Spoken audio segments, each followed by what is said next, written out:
అందరికీ నమస్కారం. సంక్రాంతి పండుగ జరుపుకుంటారు కదా.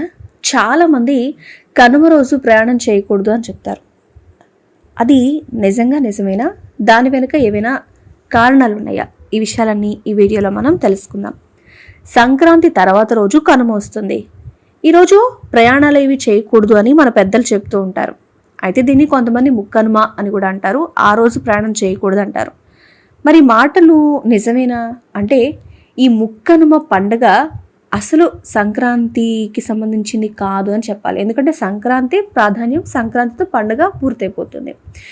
సంక్రాంతి ముందు భోగి చాలా పండగ జరుపుకుంటారు. దాన్ని కొంతమంది కీడు పండుగగా కూడా భావిస్తుంటారు. భోగి మంటలు వేయడం, భోగి పళ్ళు పోయడం, బొమ్మల కలువు పెట్టుకోవడం, ఇలాంటివన్నీ కూడా భోగి రోజు చేస్తారు. అయితే జీవితంలో ఉన్న చెడంతా వెళ్ళిపోతుంది, భోగభాగ్యాలు వస్తాయి అప్పటి నుంచి అని వాళ్ళు నమ్ముతారు. దీన్ని అందుకే భోగి అని కూడా పిలుస్తుంటారు. మరి సంక్రాంతి రోజు మార్పుకి సూచనగా భావిస్తుంటారు. అందరికీ తెలుసు మకర సంక్రమణ సమయంలో వస్తుంది అని.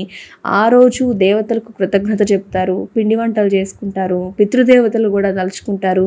ఆ రోజు పెద్దల పండుగ అని పెద్దలకి బట్టలు పెట్టుకోవడం లాంటివి చేస్తారు. ఇక సంక్రాంతి మూడో రోజు వచ్చేది కనుమ.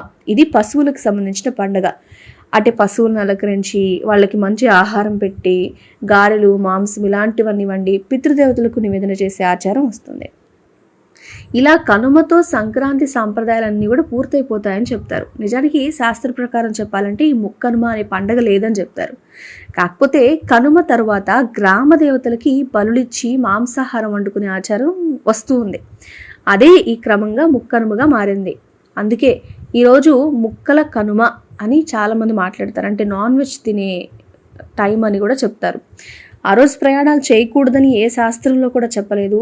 ఈ పండుగ చేసుకొని తీరాలని కూడా లేదు. ఎందుకంటే పెద్దల పండుగ ఇంకా అక్కడితో పండుగ అయిపోయి వెళ్ళిపోతారు. కాబట్టి మన ఇంట్లో వాళ్ళు ప్రేమతో, అభిమానంతో ఆ పండుగని ఎలా మిస్ అవుతారో అని ప్రయాణం చేయకూడదనే ఆచారాన్ని మన పెద్దవాళ్ళు ఏమైనా చెప్పుండొచ్చు. కానీ శాస్త్ర ప్రకారం దానికి ఎలాంటి ఆనవాళ్ళు లేవు, నియమాలు అవి కూడా లేవు.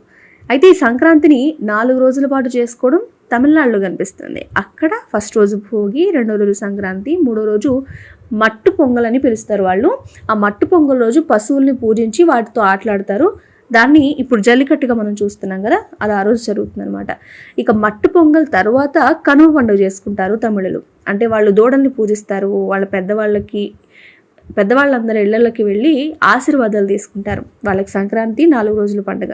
మనకైతే 3 రోజులే ఈ సంక్రాంతి పండుగ ఉంటుంది. కనుమకైతే ఎటువంటి ప్రయాణాలు చేయకూడదన్న నియమం లేదు. మన పెద్దవాళ్ళు మన మీద ప్రేమతో పెట్టిన ఒక ఆచారంగానే చెప్తుంటారు.